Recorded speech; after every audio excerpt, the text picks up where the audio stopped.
Welcome to the GTN Show. Just me today as Mark and Heather recover from yet another crazy GTN challenge. More about that coming up on the channel soon, so watch out for that. On today's show, some Instagram posts from the goats.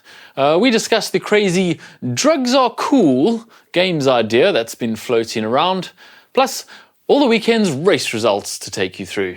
Let's start the show.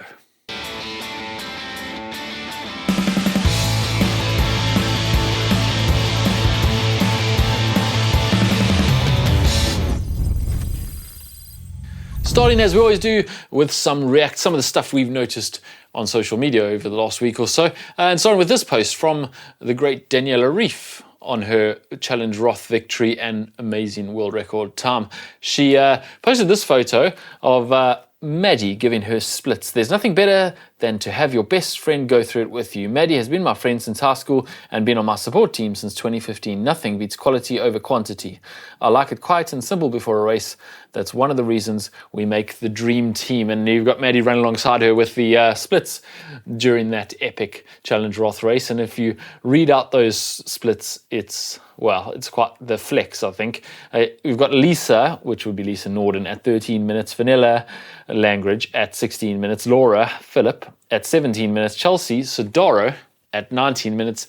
And Anne Haug at 20 minutes. And those are some good splits you want to see. Not surprisingly, in the second photo there, Daniela gives a thumbs up. I'm not sure whether it's a thumbs up for the splits or a thumbs up for what the splits actually say. Either way, thumbs up to Maddie for her supporting Daniela in that one. And then the other goat, Jan Frodeno, posted this photo after this weekend's endeavours, and we'll talk more about his racing this weekend and explain this post a little bit later on. But basically he's picking cherries, and he says motto of the day, cherry picking, which is a little bit tongue-in-cheek, I think, when you look at his race result from the weekend. But we'll get to that a little bit later. We also noticed this, a collaboration post with Sam Long and Lionel Sanders, who did a run session together. It looks like quite a hectic run session too. I think they were putting each other through their paces. Lionel said, we lived 2 miles from each other for 2 years and finally got a run workout in together. It hurt. Might wait another 2 years before the next one. And Sam Long posted, took us far too long to make this happen. We both had to start coaching ourselves. I had to beat Lionel at least once, and he had to start waking up early. Waking up early was the hardest part of those three. And yeah, it looks like they really smashed each other out on that track session. 16 miles track session by the looks of it. And they both doubled over in pain by the end of it. So not sure who came up trumps in that one, but I guess it wasn't a race. It was just a training session. And finally, we have Sean Conway, the famous Sean Conway adventures now. And he's on his 87th day of his Iron 102 challenge. He's kind of getting to the pointy end of the challenge. It's all downhill from here. Just 15 full distance Ironmans to go. Okay, he's still got a ways to go, but pretty impressive to have already done 87 in a row. Only 15 to go. He's actually been tracking his weight throughout all of this. On day 28, he was at 70.5 kgs. He is now down to 67.2 kgs and dropping. I'm not sure that's the diet and exercise regime that your doctor would recommend, doing an Ironman a day for 102 days. But he's getting results.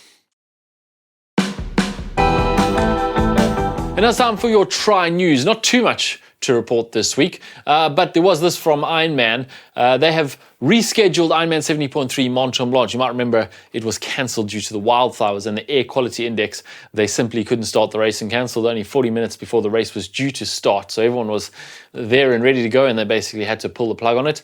They have announced that it will be held alongside Ironman Mont Tremblant later in the year on the same weekend. So it'll be August 20th, 2023. After that original one was cancelled, and it will be run in conjunction with the full Ironman. So you have the 70.3 and the Ironman, and if you were entered for that original 70.3, of course, you'll be able to go along and do that one. Obviously, if you entered for both of them, you now can't do them both on the same weekend. But at least they've made a plan to actually get that race happening, and hopefully the fires are all out or being put out so that they can actually have that race. And then the PTO have announced their Athlete of the Month for June, and it is, drum roll please, Daniela. Of course it is. I mean, she knocked more than 10 minutes off the fastest ever iron distance time at Challenge Roth and won that race by over 12 minutes on top of already winning Ironman 70.3 Switzerland earlier in the month of June. And she's brought herself back into the rankings all the way up to 4th place. So, of course, it's Daniela Ryf. And we've got Daniela Ryf right here on the phone to talk to her. Hello, Daniela. How are you doing? And congratulations on being PTO Athlete of the Month. Thank you so much. I feel very honored. Thanks so much for all the votes. You're up to 4th in the PTO World Rankings, which kind of calls into question the actual PTO World Rankings, because clearly you are the best long distance athlete in the world right now. Does that 4th just give you more motivation, or do you not really look at those rankings at all? I was a little bit surprised. I only got up to 4th, but in the end, I mean, I just tried to focus on good races, and I mean, I couldn't be happier at the moment. With Rapperswil, I had a really good performance, and Roth obviously was just also very surprising and couldn't have gone any better. So there's still some good races coming up and some big races. So I trying to get the job done when it counts, and I think that's what matters most to me. I had you picked to win Roth, and I'm betting you had you picked to win Roth. But was that world record a bit of a surprise even to you?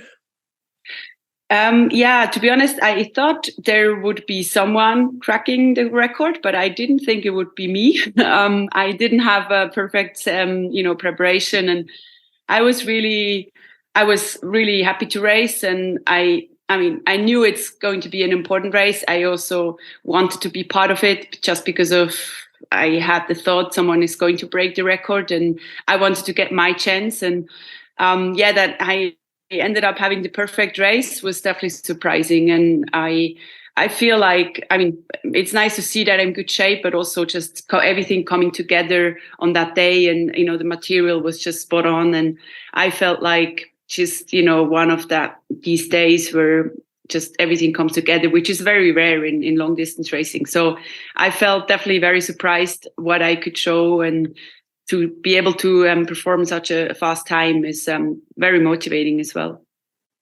Well, yeah, you literally took Chrissy Wellington's world record, and also on the finish line, Chrissy Wellington figuratively bestowed upon you the greatest of all time title, saying that definitely you are that now. Is there anything left for you to achieve in long distance triathlon? I mean, other than getting your ranking up to number 1 now. I feel definitely this world record was one of the last things I haven't achieved, and it definitely meant the world to me. Also having Chrissy there in the finish line, and seeing that she felt happy actually that I broke her record. I talked to her 2 days before the race, and she said it was about time that this record is going to be broken. And that was one of the reasons I also felt very motivated to hear that from her. It felt very special, and I was very thankful for that. And so for now, there's still some big races coming up this year. I think Kona, it most likely will be my last Kona, especially because next year will be Nice. So I feel, very motivated to just show a good performance there. And if I'm able to do that, then I definitely feel like I still have a good chance to win another world title. All right, well, thank you again for taking the time to talk to us, Daniela. We'll let you get back to whatever it was you're doing, I assume, getting ready for the second half of your season. Well done again for PTO Athlete of the Month. We'll talk to you soon. Thanks so much for having me. So now I'm going to talk about this at risk of giving air to what is a bit of a dumpster fire, I think. So an Australian entrepreneur is trying to rival the Olympic Games with an alternative competition, the Enhanced Games, that accepts and even encourages the use of performance-enhancing drugs. Aaron D'Souza is a businessman, and he wants an Olympic-style competition, but with no drugs testing.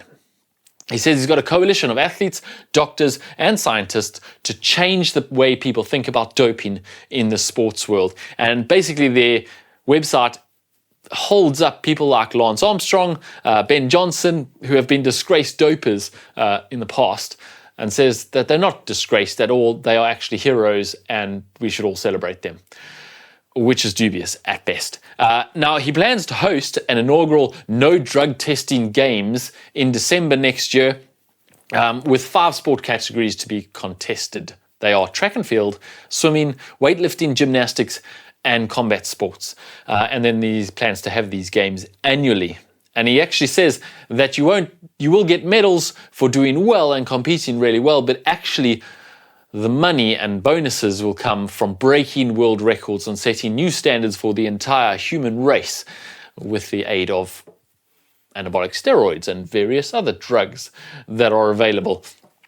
Now, D'Souza is actually pretty serious about this. He's not just putting some crazy concept out on social media. He's actually put his own personal money behind it, and he's got the backing of some investors from Silicon Valley. And he does actually think that this can take off, likening it to kind of artificial intelligence helping with computing and that kind of thing, that the human race has moved beyond just amateur sports where you don't use any enhancements.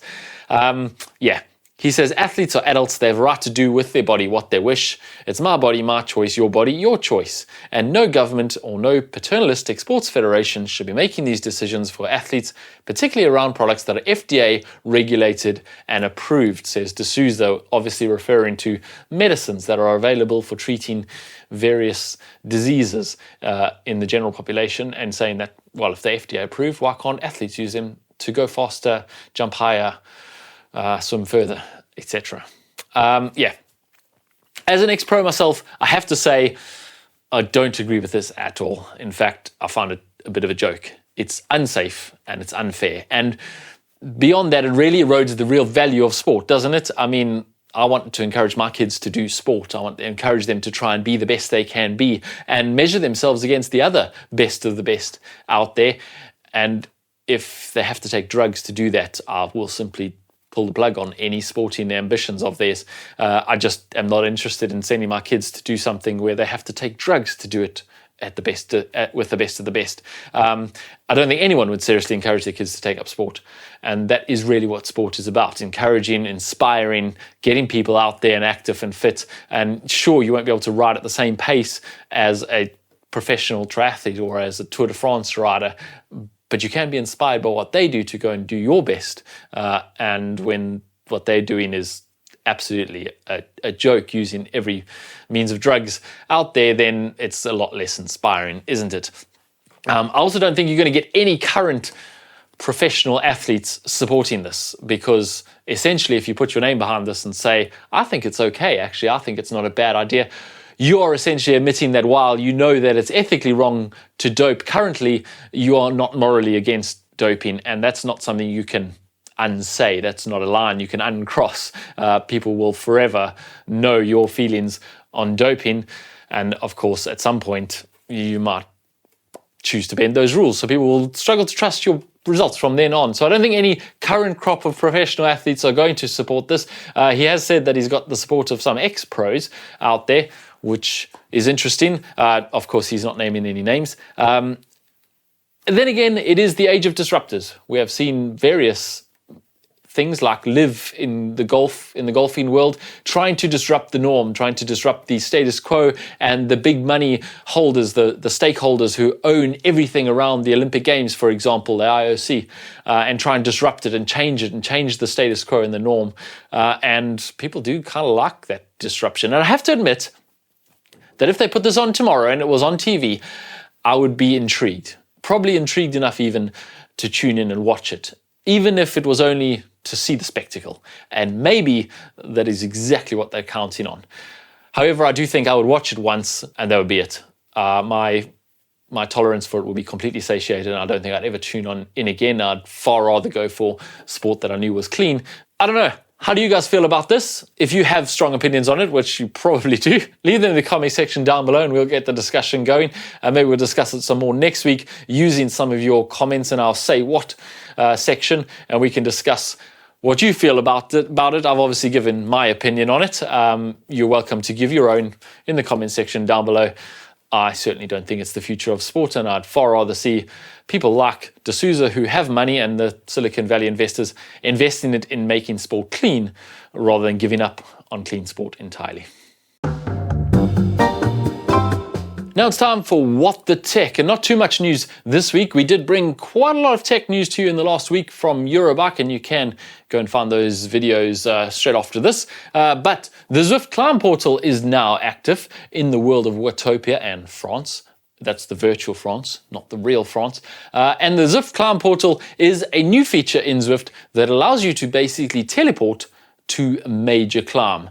So these portals are available either in Watopia near the volcano or in France, virtual France, as I said, and they will immediately transport you to the famous climbs that are going to be used in the Tour de France and the Tour de France Femmes avec Zwift. And you can ride the climbs much like they are going to ride in the real world. And it transports you to this kind of separate magical world where the road climbs up in front of you in like a ribbon so you can see what's coming, and it actually changes color so you can see the gradient. Think that profile map that you see on the Tour de France where it gets dark red as it gets steeper. You'll be able to see that in front of you and recreate all the climbs. And the climbs themselves will actually change. At the moment it's the Col du Tourmalet, which you can go and climb, but it will change throughout the tour, so they'll have some of the other famous climbs that you can portal to and then climb. And all of the climbs routes, which you can either select from your route map or you can just actually ride to on the map itself, start with a flat warm-up before going through the portal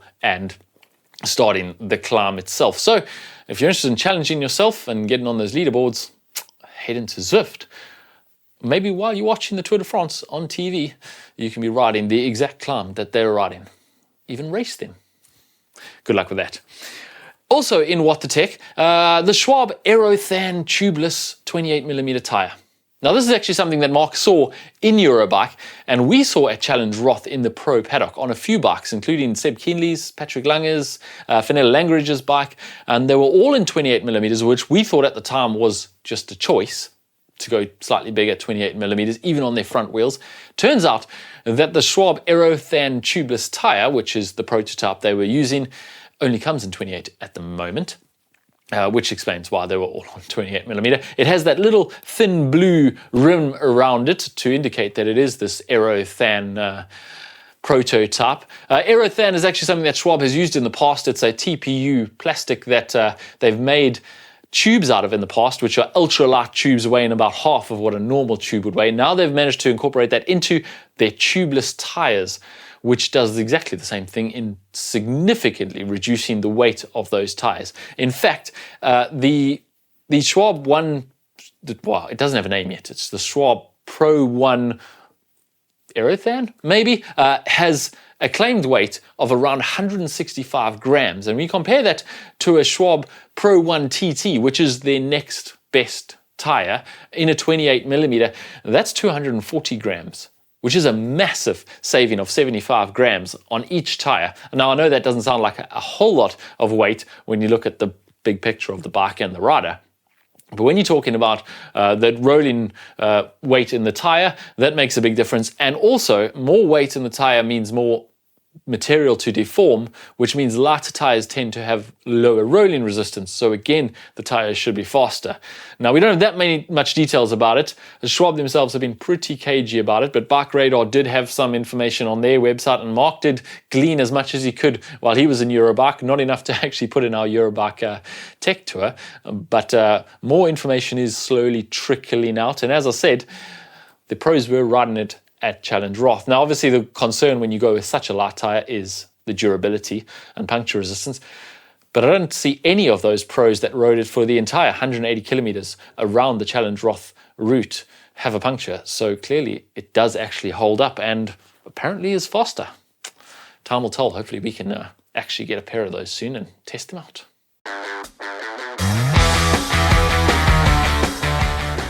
Okay, moving on with your race news, and there was quite a lot of racing that happened around the world this past week, starting in France with a very French affair at the 70.3 Les Sables, because Charline Clavel took the win from France, with Emilie Mouret also from France in second, Lisa Gers in third, the only non-French person on the entire podium, because on the men's side, it was also a French 1, 2, 3.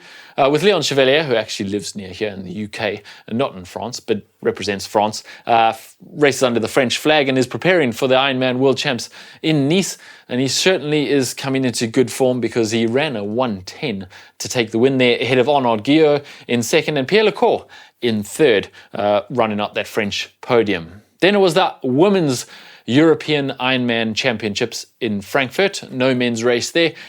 It was a battle of the Americans with Sarah True and Scar Monch going head to head. Sarah True winning out there with a very impressive 2:57.22 run split, more than 6 minutes faster than her nearest competitor, Scar Monch, who was in second, with Agnieszka Jerzyk in third from Poland. And then there was 70.3 Andorra, which is a hilly race in altitude, and Jan Frodeno's hometown. And sure enough, Jan Frodeno took the win there, and that would be the reference earlier on to cherry picking, because it was not a very stacked field. Jonas Schomburg did give him a bit of a run for his money. He definitely had to work hard to beat him, although Jonas Schomburg is ranked, I think, 467th on the PTO ranking, and this was his first ever 70.3. He's done a couple middle distance PTO races or clash races, but this was his first ever 70.3. Jan Frodeno did have the measure of him, though, with a pretty impressive performance all round, running a 1:14 to take the win there. Jonas Schomburg, as I said, in second, and in third, Jordi Moya from Spain.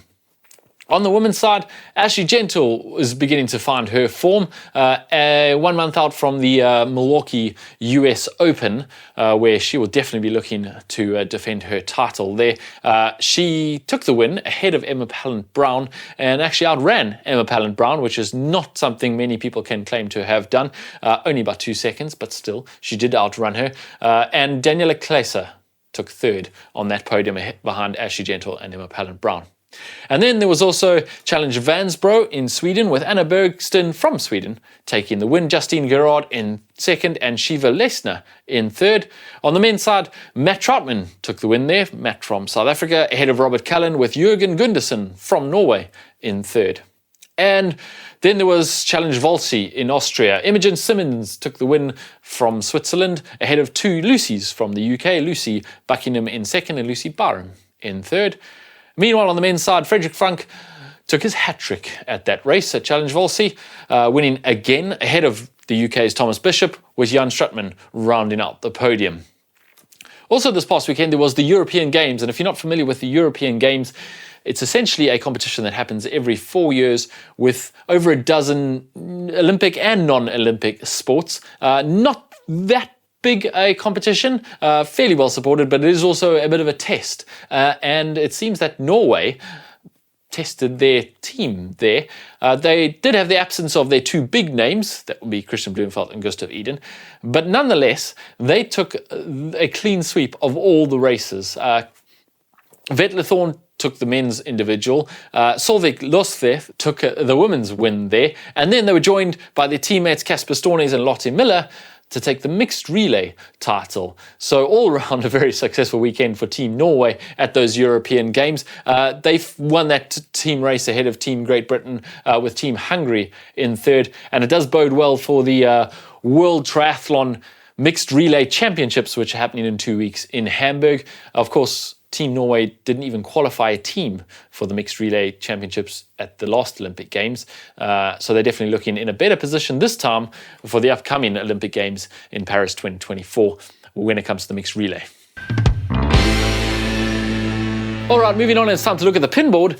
Some of the stuff you guys have sent us. Remember, for the month of July, we are asking for your broken post-race selfies, and a lot of you are doing racing at the moment, so it shouldn't be too hard to get. All you have to do is go out there, do a race, absolutely break yourself, and then take a photo of it and send it to us. What could be easier? Okay, well, Andreas sent us this. It's from Challenge Roth. It's a photo from the finisher party at Challenge Roth after a new PB, 9 hours 40 for me, and the first ever Ironman for my partner. So proud of her. Oh, they definitely don't look broken, do they? Not at all. They look like they're having a great time. I mean, the finisher party is pretty cool at Challenge Roth. We were there. He also sent us this one. which is my face after having finished the Ironman Hawaii on a broken kneecap that I've injured the day before. Okay, that's taking the broken after the race a little bit too literally. He's even sent us this MRI of his kneecap that is not in a good way. But he is smiling looking at his medal, so couldn't have been all bad. And then we got this from Matthew from Abersoch. The Rock Wales 2023 1500 meter swim, 50 kilometer bike, run up and down Snowdon, 50 kilometer bike back, and then a run 1 kilometer along the beach. And Matthew definitely understood the assignment. He said, the run along the beach was the hardest 1 kilometer of my life, and I was suitably broken at the finish line. I didn't expect to come in the top 10, but finished 7th with the fastest swim time overall, over the moon with the result. And he sent us a photo of him climbing Snowdon and biking in between, and then him very much broken on the finish line. Well done, Matthew, for sending us that and for, well, knowing the assignment. Also, we got this one from Paul. Ironman Chattanooga was my first full distance race and third triathlon since starting the sport in 2021. This was my first race with a support crew to cheer me on. It's amazing how much seeing your family raise their margaritas to cheer you on can boost your spirits and help you forget the pain for a moment, as long as you weren't drinking those margaritas, Paul. Coming down the carpet and crossing the finish line with my family, there was a euphoric moment followed by an emotional physical freak out. And my wife snuck this photo of my finish line sob fest, and Paul's having a quiet cry in the corner after his race. Well done, Paul. He also knew the assignment, sent us his broken finish line. I hope you've recovered, and those are tears of joy and nothing else there. And then Jens sent us this from Ironman Hamburg. He said, you asked for a photo and pictures of broken at the finish line. This picture doesn't really need an explanation. My wife is happy, but also exhausted, and I'm incredibly proud of her. And he's got a photo of her and him giving her a hug at the finish line. Congratulations to his wife. And then he sent us this video of her trying to get down to the subway station. And you're right, that does not need any explanation. We've all been there.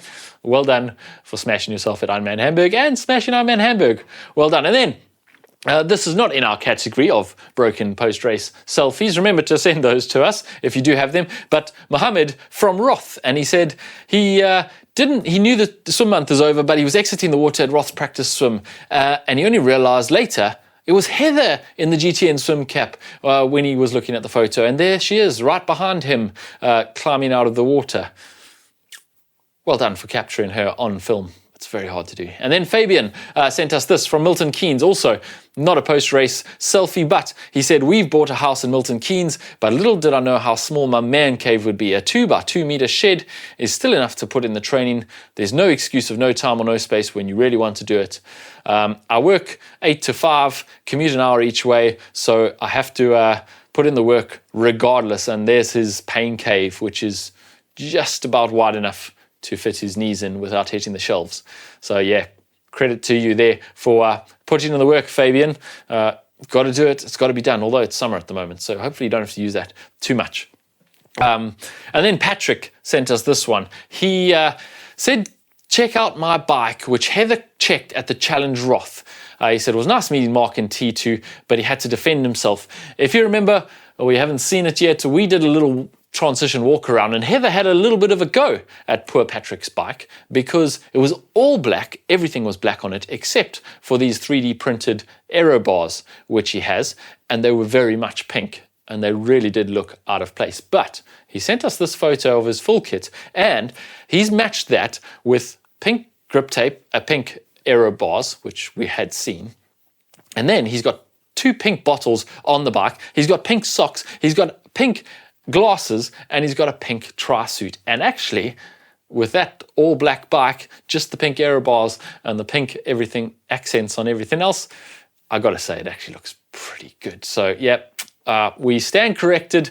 Patrick, you have got your color matching absolutely spot on. Well done. And remember to keep sending us those stuff. The uploader is on screen right now, so you can upload your post-race selfies. We want to see you sobbing on the finish line if that's what you got up to, smiling on the finish line if you managed to cross the line with a big smile on your face. Now it's time for Say What?, where we comment on one of your comments on one of our videos. Last week we had a bit of poetry, and well, I'm afraid we might have to change the name of this to Poetry Corner.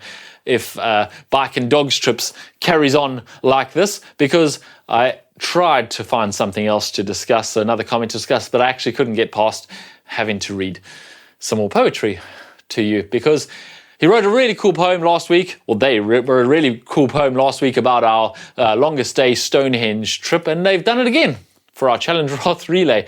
I promise you, this is the last time we'll feature this here, although we may find an excuse to read it somewhere else if they do keep writing us poems. They're pretty good poems. So let's, without further ado. In Challenge Roth's triathlon relay, Mark, James and Heather found their way. With strength and courage they took their stance, ready to conquer this sporting dance. With each leg conquered they pushed through, swimming, biking and running too. Their spirits soared, their hearts in sync, a bond formed stronger than you could think. And in this journey Mark met Welsh Lee, a force of nature wild and free, his presence inspiring, his smile bright, suffering through the day and night. Together they faced every mile, overcoming obstacles and every trial. Their determination will never cease as they strive for victory, finding inner peace. In Challenge Roth they found their bliss, a testament to their strength and grit. And as they crossed that finish line, they knew they were champions, their victory divine. So let us celebrate this tale of glory, of friendship, courage, a remarkable story. In Challenge Roth they conquered it all, a testament to their spirit standing tall. Very impressive. So he whips this together straight after our video comes out. It is, very impressive. Well done. Thank you, Bike and Dogs Trips. Really appreciate it. Maybe you could send us your real name so we can thank you properly, because your handle, Bike and Dogs Trips, is all we have to go on at the moment. Thank you very much. We got to go back to Say What next week, where we talk about some crazy comment on our videos. But thank you for the poetry nonetheless. Coming up on the channel this week, we have the Ironman World Champs course preview. And of course, it's a whole new course for the Ironman World Champs, because the Ironman World Champs have never been held in France and Nice before. And we actually went out to Nice to check out the course properly, so we can bring you all the insights into that course. So stay tuned for that this week. Hit the subscribe button if you haven't already, so you don't miss that video or any of our others. I promise you, it's going to be an interesting course and an interesting race. That's it for this week's show. If you're looking for something else to watch right now, as I have mentioned a few times already in the show, we did the Challenge Roth Relay. And we weren't out there to break any records or set any world leading times, although apparently it was a good day to do that. No, we were there to soak up all the atmosphere and see a side of racing that you don't always see at Challenge Roth, the fun side of it.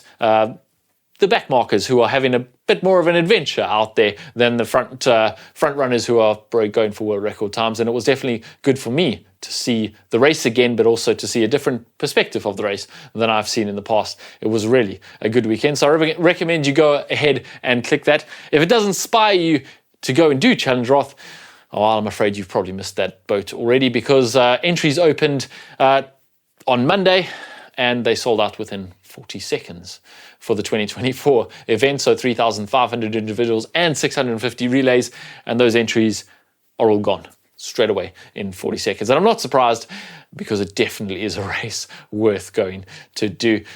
But you can soak it all up using our video. So click there and watch it right now. Thanks for watching, and we'll see you again next week.